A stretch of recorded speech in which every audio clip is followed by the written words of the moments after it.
welcome back to episode 2 of G&T. I'm George. And I'm T. He's Tony. Oh, T. T. Yeah. He likes tea bagging. Cup of tea, don't mind if I do. That's not tea, by the way. Anyway, here we are on the MV Marella Explorer, day 3. Day 3. Is it 3? Day 3, episode 2. Yeah, day 3, episode 2. Now, let's talk about what we've been doing. Obviously, we've covered all the rest of the stuff in the last episode, but we have just left the port of Piraeus. Piraeus, of course, being the port of Athens in Greece. And before we get to that bit, let's just talk about what happened yesterday. Tony, what was your day like yesterday? It was great. Why am I laughing? Every day there's been a story. That has. Yesterday was no exception to the rule. I enjoyed me knitting natter. We discussed that yesterday. But then, of course, we did the video at about the same time yesterday. And then we had the nighttime activities to contend with. Yes. So now, let's just go back to the knit and natter a bit. Now, you've asked for another session of knit and natter. I went onto the feedback form. I spoke to me new friends, the Blue Rinse Brigade, and the lass who was running it. I was disappointed, I'll be honest, because I'd got halfway through a little crocheted thing. It was going to be a scarf for a leprechaun, and she said, "Well, unfortunately, there's only one session on this cruise. However." If you go onto the feedback form on the app, you can request another, which I duly did this morning. So, who knows, I might be back to me knit and natter class. So watch this space, we might have another knit and natter session. And if you missed yesterday's episode, please rewind it and have a look, because it's interesting, if nothing else. We see Tony trying to cast on and cast off. Yes, indeed. As opposed to being a castaway, which is a completely different thing. Now, today, we've been in the town of Piraeus, but before, as I say, we go to that, let's talk about last night. Last night we went to the Queer Wanker, as better known as the Squid and Anchor, and there was something going on. It was a live band, wasn't there? There was, and can we talk about the meal first? Because let's be chronological. That's the meal. Yes, we went for a meal last night in the Visage or something. I don't know, but I know it's at the back of the ship. It was a restaurant, began with V. It's the main restaurant where you go in and have your evening meal. So it's waiter-waitress service as opposed to the buffet service in the what's that one called? The marketplace. If you're on here to learn about the ship and all that, I would skip forward, by the way. Yeah, go to episode 6. But the only reason I want to mention that is because while we were in the queue, somebody got recognised for their... Yeah, I did. Oh, no, it was you, wasn't it? Oosh. Now, I've got to point out, Tony, of course, and myself and Sarah, we all did a bit of karaoke the night before last. And, we got our fair share of accolades and smiles and claps. We did. And we were standing in the queue for the restaurant last night, and Tony is going to milk this.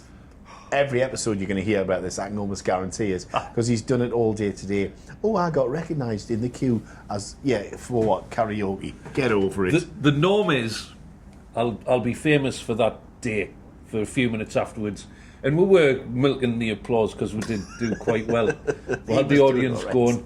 George did Sweet Caroline, and they were all doing their giving it all this. And then I was open. I was quite brilliant, obviously. He's modest as well, as you can see, ladies and gentlemen. But the norm is you're just wrapping up the fish and chips the next day, yesterday's news. However, this was a bit different. And God, did I love it. Oh, you've no idea, ladies and gentlemen. You've no idea how he is milked this today. It's like, I wonder if anybody else will recognise me. Not that he's a narcissist or anything. He just likes the attention. There was 2 lasses behind us. They were from Redcar, which is just down the road from us. Probably a 40-minute drive. And I got the tap on the shoulder. Excuse me, are you the guy who was singing last night? Oh, you were brilliant. And I just went, hang on a second. Can you just repeat that, please? All right, let's get back to the meal anyway. Let's not feed George his was ego. melting into the floor as I was going, another autograph. Yes, let's just get back to the meal. Now, we went into this restaurant and it was like, on the Explorer, there are different experiences you can have when it comes to food. You can go to the Mediterranean bar downstairs, which is one deck down from where we are now, and you can go and pick your own pizza or your sort of Spanish or a Mediterranean meal, have a couple of drinks, and it's a lovely airy area to sit and enjoy. It's got the sun beating down through the glass roof, fantastic. Or you can just go to the marketplace and have a buffet style meal, which is what a lot of people do, and it's certainly what we do for breakfast. Quickness. But if you want to like live it up a little bit, if you want to kind of have table service and that little bit of opulence added to your experience, then you can go to a variety of restaurants around the ship. And we went to one last night. Yep. Overall, what would you give it out of 10? I think the reason I'm only going to give it a 7 out of 10 is because we were really unlucky. The table we got was right next to a cleaning station where the empty plates ended up, and we had a bit of a grumpy waitress, if we're honest. George, in his subtlety, encouraged her to smile. I'm diplomatic, as you know. as you know. Well, 7 out of 10. I'm not having this.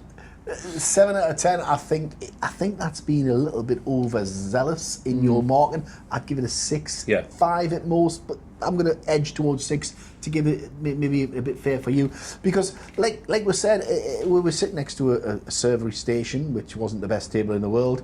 We also had a waitress who, as Tony was just alluding to, I had to encourage. I think she got out the wrong side of bed that morning, if I'm honest. She did. I had to actually turn around and say to her physically when she came to the table, because I'm subtle. I'm about as subtle as a brick, apparently. I did say, I did actually say to her, "You can smile if you want, you know." And to be fair to her, she did. She did. She must have been thinking, my job is hanging by a thread here. But to be fair, she's the only member of staff that I've come across in the 3 days we've been on that's been a little bit suspect, because everyone else has been fantastic. And we won't mention her name, will we? Can't remember her name. You can't, but I can. So we won't mention her name. We'll just put it in a review and send it back to Tui, because when you go into these experiences, you expect a little bit of special treatment. That's what you've paid for. That's what you want. But to be met with a waitress with a face like a bulldog sucking a wasp, it's not my idea of fun. Yeah. Was it yours? I get you, George. I get you. Now, we also went to the Squid and Wanker. There was a great band on. There was, indeed there was. And there was some great experiences to be had on the dance floor too. Yes. Now, hang on, what was the name of the band? It was called the Anchor Squad. The Anchor Squad. They were great. They were good. They were very good. Some great music. Some great vocals were brilliant. Yeah. On par. And you're a singer. You know these things. Oh, thank you very much. You're not a very good one, but just want to burst his bubble. The bass player actually was on a cordless bass, so he was able to come out in the audience, and he met one of the audience members who. So we're gonna show you. Shall we show them the video? Yes. Cue video. Cue video. Watch this. She was a character.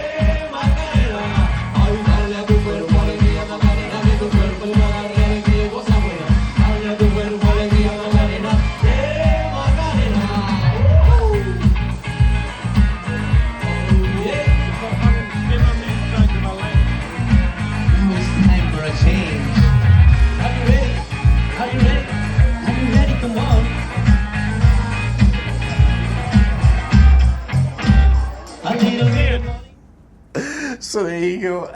She was a character. Now, she must have been in her, I don't know, 70s.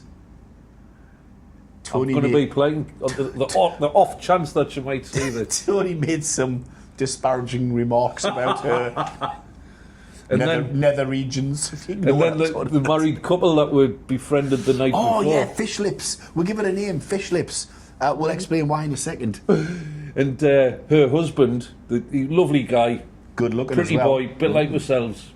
I was having a bit whisper to him about this lady, and he compared that to. He said, "I tell you what, Rod Stewart's Larry Selgo." and just to remind you, here's that clip again.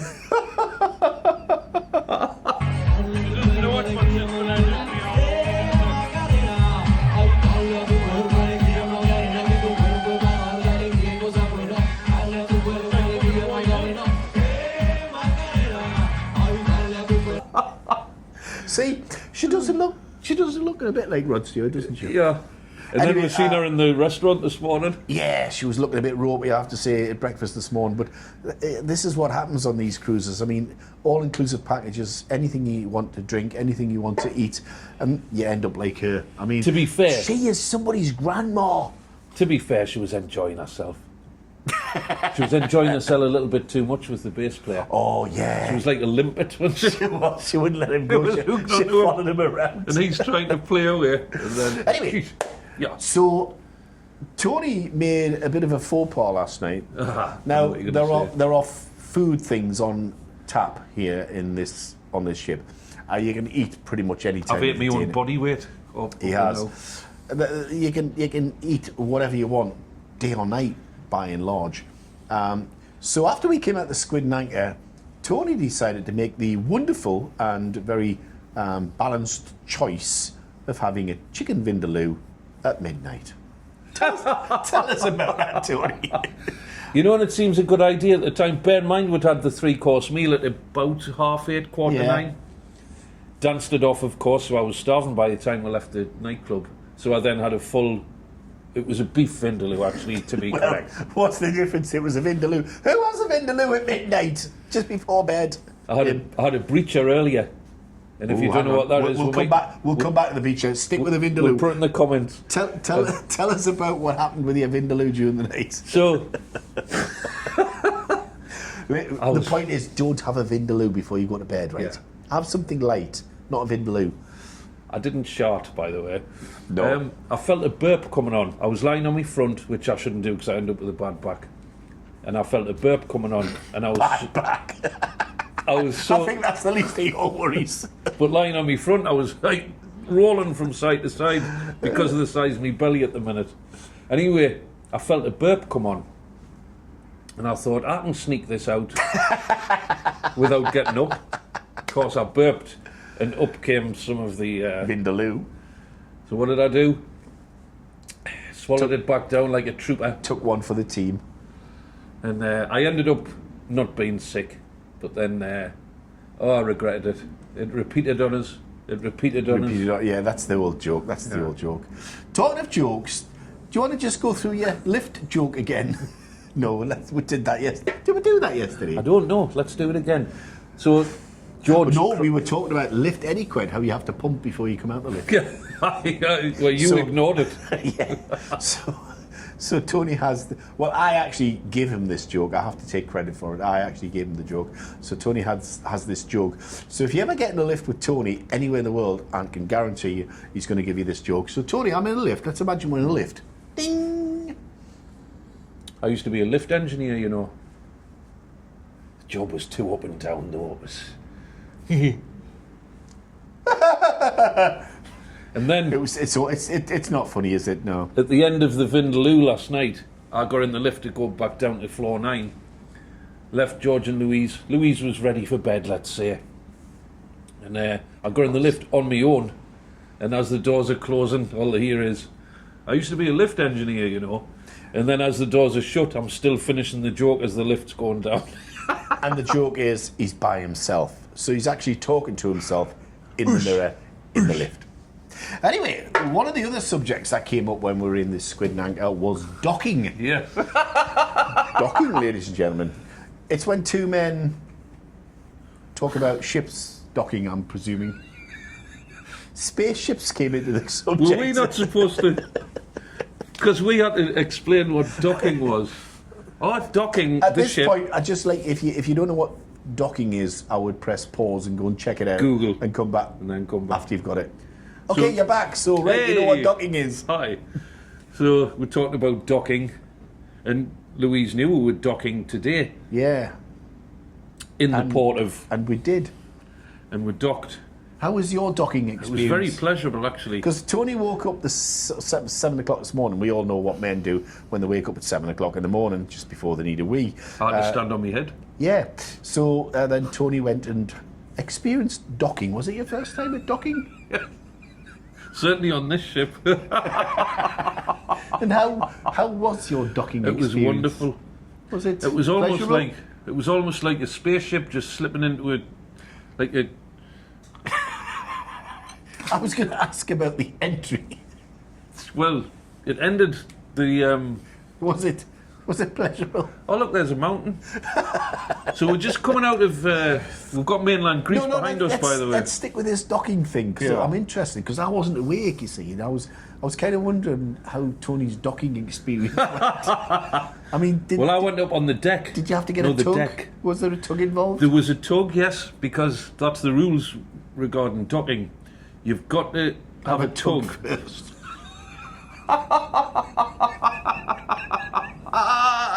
You've got to have... I'm drinking, by the way. You've got to have a tug. And I'm trying to hold a straight face here. That's the rules of a port. If you're going to dock in a port, you've got to have a tug first. In order for the docking experience to be the full immersive experience. Yeah. And that's what happened this morning. And it was good, was it? Oh, yeah. Would you do it again? My hip's hurting of today. Well, that's probably the walking, not the docking. All right, okay. So be fair, I mean, that's down to the walking. Yeah. So Piraeus. Let's get away from this docking experience, because I think we've probably pushed that a little too far. Piraeus. I mean, we're looking out over Piraeus, as we say. We can see Piraeus in the background. We've only just left Piraeus. You can probably see it over my shoulder in the reflection in the back door here. Or you can see the mountains, maybe. In I don't know. Back door. Yeah. This is what it's been like with this fella for a week. Well, not a week, 3 days. My goodness, how 3 days drag. So we've left the port of Piraeus now. We're on our way to Kudizaki. How do you say it? Kudizaki? Turkey. Yeah, Turkey. Kudizaki. How do you say it? Is it Kudizaki? Kusadaki. Kusadaki. There you go, you've learned something. So we're on our way to Kusadaki. We'll arrive there tomorrow morning. So the time here is just after 6 p.m. The sun is setting. We're ready to sort of get ready for the evening. And who knows what episode 3 is going to bring. There'll be another docking experience tomorrow, I'm sure. Tony will be up early with his, early in all his glory, to experience the docking experience for the second time. Shall we show them? Sorry to jump in, George. I'm not showing anybody how to dock. What about some of the purchases we made today? Oh yes, Tony he's like a little schoolboy. You know when you get a new pair of shoes? Tony got a new pair of shoes today, and not to be outdone, so did I. So we've got his and his? Yes, we've got his and his. Oh, his and his. his. I tell you what, joking apart, at Piraeus, we were in Piraeus, we went to this market. Seriously, show me your shoes again. Show me shoes. €10, ladies and gentlemen. 10. No, you got to get it over here. €10. €10. They're yes. really they're like slippers. They're like slippers. €10. So if you do come to the port of Piraeus, there is a market. If you come off the ship and turn left and walk left away from the ship, you head into sort of the main town. If you're not sure, just ask one of the taxi drivers or ask one of the staff on board. They'll tell you where to go. And right in this square, you will find a market. It's on every Sunday. It's huge. And it's huge. It's brilliant. There's lots going on. And it's probably the biggest. Tony actually said, wasn't it? It was the biggest one you'd ever seen. Oh, yeah. And then the market was big as well, apparently. Yeah. I'm picturing terrible things. I should be thinking, oh, look, there's mainland Greece. That mountain looks like a pyramid. Doesn't it? Doesn't it? It's a pity the viewers can't see the pyramid mountain. That doesn't look anything like a pyramid. But they might be able to see it in the reflection. There might be in the reflection in the back door here. Anyway, George has got lots of knowledge. If you have any, if there's a comment section, depending on which social media platform this ends up on, with all the 6 viewers, you could ask him things about the pyramids. And he knows exactly how they were built. But I think they were built by giants or spacemen. But there you go. Yeah, and Tony lives on planet Marshmallow. Anyway, thank you so much for tuning in. What's on the agenda tonight? Before we go, we're going to go for a nice meal because we haven't eaten for nearly an hour, and then we're going to go and see a show.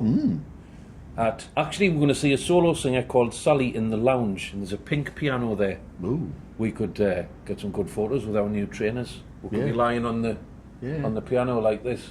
We could top and tail. We might even put his tutu on for you.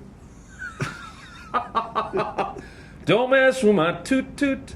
And then we're going to go and see a show, a Broadway style show in the main theatre. About movies. It's the movies. It's the movies. Yeah, it's going to be amazing. And that's one of the things, ladies and gentlemen, about the cruising that I've found, I mean, as I say, this is only my second ever cruise in my lifetime. The first one many years ago with Thompson on the Thompson Celebration, but here we are on the Marella Explorer. Tony's done a few cruises in the past, so he knows kind of what to expect, but I didn't know what to expect. But Lots of autograph signing. Yeah, maybe later, sometime, never. But I'm learning something, every day. Cruising is so much fun, especially when you've got an idiot like this alongside with you to keep you company and keep you occupied with his new shoes and his docking experiences. Oh, my new glasses as well. I got those at the market. They're my long distance readers, and I can see the mainland from here. I can see the pub from here. And how much did they cost? €5. €5. Wow, what a bargain. Anyway, I bet your weekends in his house go like a whee. Wonderful. So thank you so much for tuning into episode 2 of our wonderful G&T show. We'll be back again tomorrow to tell you more about what's gone on the MV Explorer, what we've done tonight and what we're going to do in Turkey tomorrow, because I'm guessing Turkey tomorrow is a shopping day. Oh, I might get some turkey teeth. Watch this space, I bet he does. Thanks for tuning in. We'll catch you later. It's a good night from him. And it's a good night from me. Good night. What about me? Oh, good night from you and all. See you later. I did the thing where you stay still.